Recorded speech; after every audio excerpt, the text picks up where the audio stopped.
विद्यार्थ्यांनो, आज आपण चित्रवर्णन या मराठी विषयामध्ये चित्रवर्णन कशा प्रकारे केले जातं ते पाहणार आहोत। तर चित्रवर्णन के बारे में जानेंगे। आज हम तो चित्रवर्णन किसे कहा जाता है, चित्रवर्णन में क्या लाभ है, चित्रवर्णन की क्या विशेषताएं हैं और चित्रवर्णन का क्या तरीका है। इन सभी प्रश्नों के साथ साथ इस वीडियो में कुछ उदाहरण भी दे रहे हैं हम। तर आपण आज पाहूया चित्रवर्णन म्हणजे काय। पिक्चर डिस्क्रिप्शन त्याला इंग्रजीमध्ये म्हणतात। तर आधी आपण पाहूया चित्र वाचन करताना कोणकोणत्या गोष्टी आपण लक्षात ठेवायला पाहिजे। तर पहिली म्हणजे चित्र वाचन करताना चित्राचे लक्षपूर्वक निरीक्षण करावे। नंतर चित्र वाचन कोणत्या ठिकाणाचे करायचे आहे ते स्पष्ट करायचे।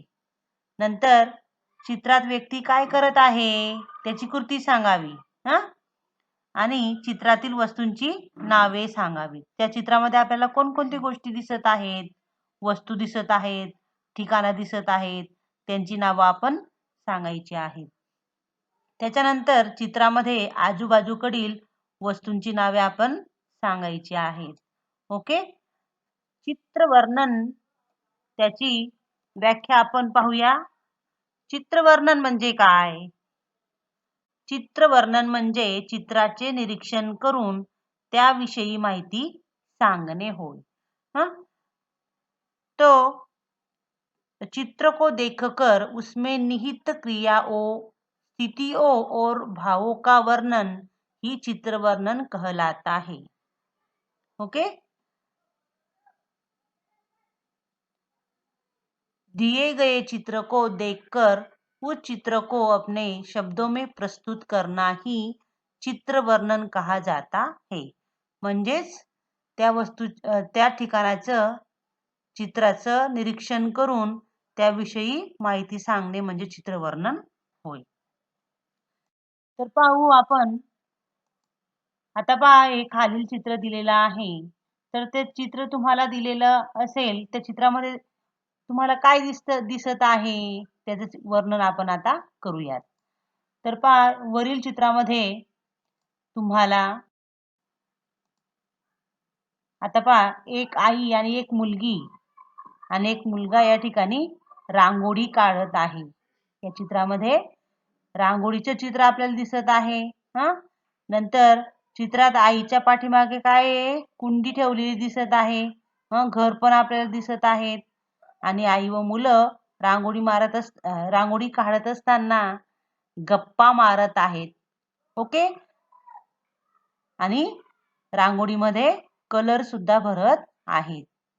तर या चित्रामध्ये आपल्याला 4-5 ओळी माहिती आपण सांगितलेली आहे। तर पाहू आपण, तर या चित्रामध्ये कशाचं चित्र आहे? आधी क्रिकेट खेळ खेळत आहेत मुलं चित्रामध्ये। नंतर एक मुलगा बॅटिंग करत आहे आणि दुसरा त्याच्या मागे चेंडू पकडण्यासाठी उभा आहे।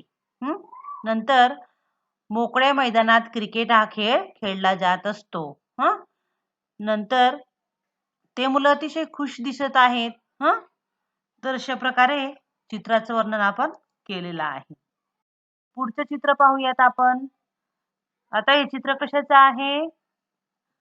आंधळी कोशिंबीर, मुलं आंधळी कोशिंबीर खेळत आहेत। चित्रात दोन मुली चित्रात आपल्याला दिसत आहेत। दोन पुढे पडत आहेत आणि त्या मुलाच्या डोळ्यावर पट्टी बांधलेली आहे। मुलांना हा खेळ खेळण्यात खूप मज्जा येत असते, है ना? तर पाच सगळेजण हसत आहेत की नाही चित्रामध्ये। मग अशा प्रकारे आपण हे चित्राचं वर्णन सुद्धा केलेलं आहे। नंतर पहा, आपल्याला एक चित्र दिलेलं आहे। तर ते चित्र कशाचं आहे बरं? हे चित्र आधी लिहायचं बगीच्याचे आहे. त्यात मुले खेळ खेळत आहेत. नंतर एक मुलगा झाडाखाली बसून पुस्तक वाचत आहे. एक मुलगी झाडाला बांधलेला झोका खेळत आहे. नंतर 2 मुलं चेंडू खेळत आहेत आणि एक मुलगा काय करतोय? दुर्बीण मधून गार्डनचे चित्र पाहत आहेत. नंतर एक मुलगी काय करते? चित्र काढत आहेत. बाजूला बसलेली झाडाखाली एक मुलगी बसलेली आहे. तिच्या हातात काय दिसतोय? ब्रश दिसत आहे. आजूबाजूकडे झाडे दिसत आहेत. हो की नाही? असं हे चित्राचं वर्णन आपण केलेलं आहे. तर चित्र करीत असताना आता पहा, हे दुसरं चित्र तुम्हाला दिलेलं आहे. तर त्या चित्रामध्ये तुम्हाला काय काय दिसत आहे? एक आजीबाई मुलांना गोष्ट सांगत आहेत.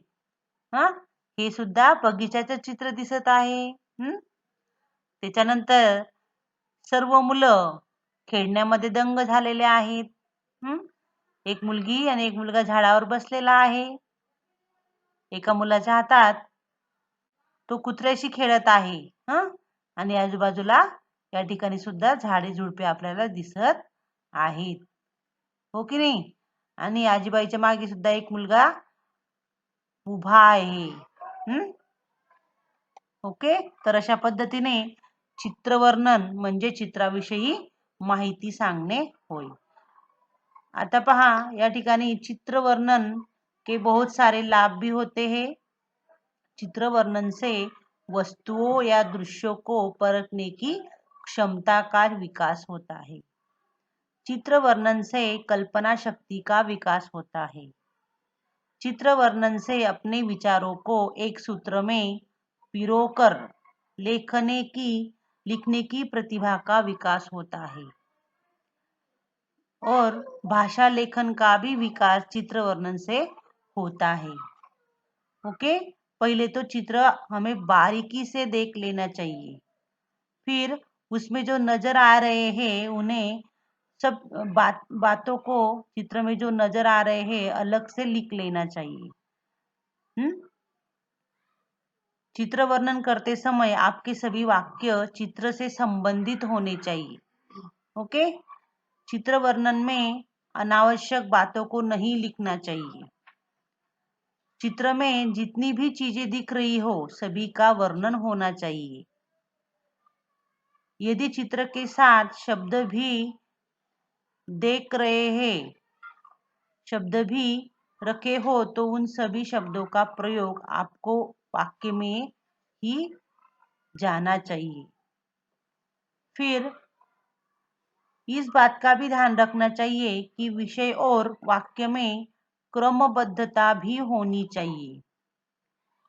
ओके,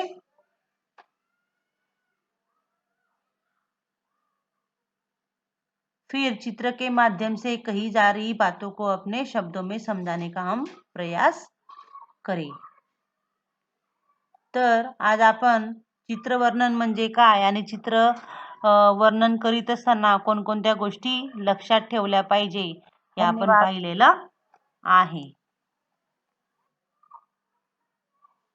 आता कुठे जायचं का दीदी?